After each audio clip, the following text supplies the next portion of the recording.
moko, comme vous pouvez l'imaginer, nazo na kati ya mabondeli makasi. Mais na mokolo lelo na pasi ezoleka na makambo ezoleka na est. Ezali tellement injuste que nalelaka tous les jours. Les gens ne comprennent peut-être pas. Mais c'est très dur. Obomona.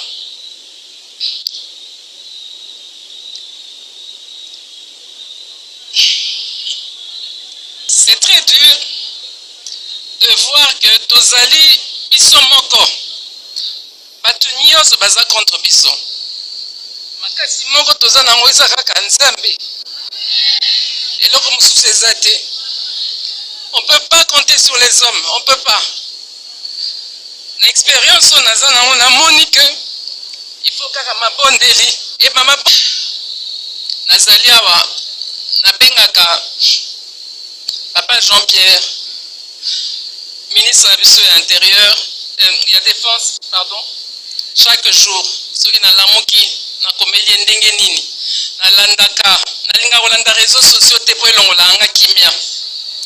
Mais oyezo leka na mboka na biso, ceux qui tozi conscience na ngote eza mabe makasi.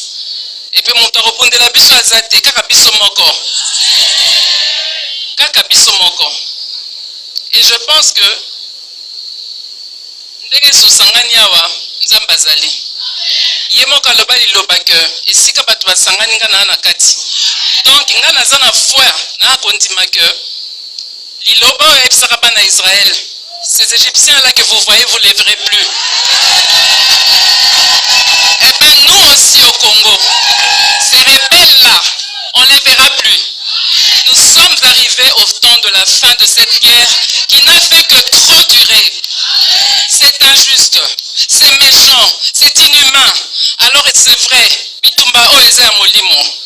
Biso ba mama, biso nde tozana pasi koleka. O batata bazoke na guerre. Bazotika bana orphelin. Nzambe ya lobaki azali papa ba orphelin. Alobaki azali défenseur et ba veuve. Alors il faut tobelela ye tous les jours. Tongo midi pokwa. Lelo ata bazui est. Bana na biso. Bakoko na biso. Bakokolo na biso. Bakoya ko réclamer parti wana. Alors, biso batoto yebi Nzambe. Toyebi ke Nzambe na minute akosi seloko wana. C'est le meilleur des stratèges. Akoko sala oya lingi biso to bato ko yebisa ete ke Nzambe bwakela bango boye. Oui, mais lui-même il sait.